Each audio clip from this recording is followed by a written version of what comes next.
চাকরি প্রত্যাশী ভাই ও বোনেরা, আশা করি সকলে ভালো আছেন। আমিও ভালো আছি। চাঁদপুর জেলা প্রশাসক কার্যালয়ের অধীনে যে আপনার হিসাব সহকারী কাম কম্পিউটার মুদ্রকিক পদের একটি নিয়োগ ছিল, সেটার কিন্তু পরীক্ষার সময়সূচি প্রকাশ করে দিয়েছে। অলরেডি আপনারা জানতে পেরেছেন।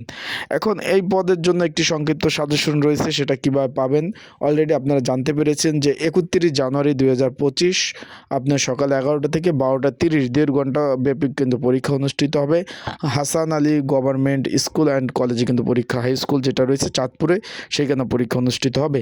তো আজকের এই ভিডিওতে আমি জানিয়ে দেবো পরীক্ষা লিখিত হবে নাকি এমসিকিউ হবে, এবং এই পদের জন্য একটি কমন উপযোগী একটি সাজেশন রয়েছে যেটা সংক্ষিপ্ত আকারে, সেটা আমার কাছ থেকে কিভাবে নেবেন এবং পরীক্ষার দিক নির্দেশনা সহ সকল বিষয় এই ভিডিওর মাধ্যমে আপনারা জানতে পারবেন।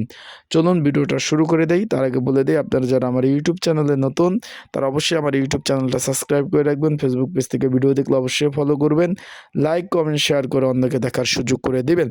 আপনারা সকলে অবগত আছেন যারা পরীক্ষার্থী রয়েছেন, হিসাব সহকারী কাম কম্পিউটার অপারেটর পদটি, এটার পদের যে পরীক্ষার অলরেডি কিন্তু আপনাদের ফোনে মেসেজ চলে গেছে। পরীক্ষা হবে 31 জানুয়ারি 2025 সকাল 11টা থেকে 12টা 30 হাসান আলী যে সরকারি হাই স্কুল আছে চাঁদপুরে, সেখানে অনুষ্ঠিত হবে।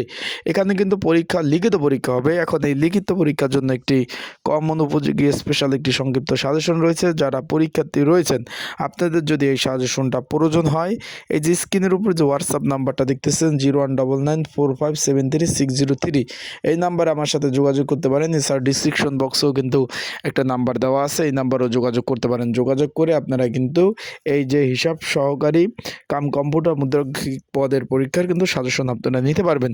এটা কিন্তু আপনার আমার ডিসক্রিপশন বক্সেও নাম্বার দেওয়া আছে, হোয়াটসঅ্যাপ নাম্বার 24 ঘন্টায় খোলা রয়েছে। আপনার হোয়াটসঅ্যাপে যোগাযোগ করে আপনারা সাজেশনটা নিতে পারবেন।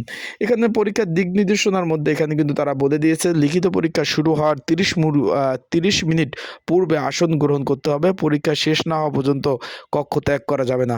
পরীক্ষা শুরুর পর কোনো পরীক্ষার্থী কেন্দ্রে প্রবেশ করতে পারবেন না, এবং পরীক্ষার্থীকে অবশ্যই তার নির্ধারিত আসনে বসতে হবে।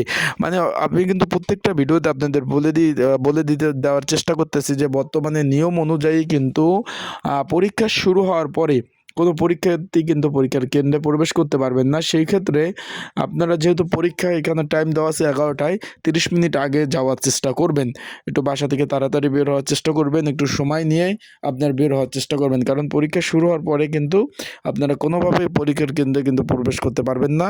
অতিরিক্ত কোনো খাতা বা কলম দেওয়া হবে না, সর্বহিত খাতার মধ্যেই সকল বিষয় কিন্তু লিখতে হবে। তারা বলে দিয়েছে হাজিরা খাতার সাথে আপনার স্বাক্ষর এবং প্রার্থীদের মিল স্বাক্ষর, সেটা কিন্তু তারা দেখবে। এখানে কোনো টিইডি বিল হবে না। লিখিত, ব্যবহারিক এবং মৌখিক পরীক্ষার জন্য কোনো টিইডি বিল কিন্তু প্রদান করা হবে না।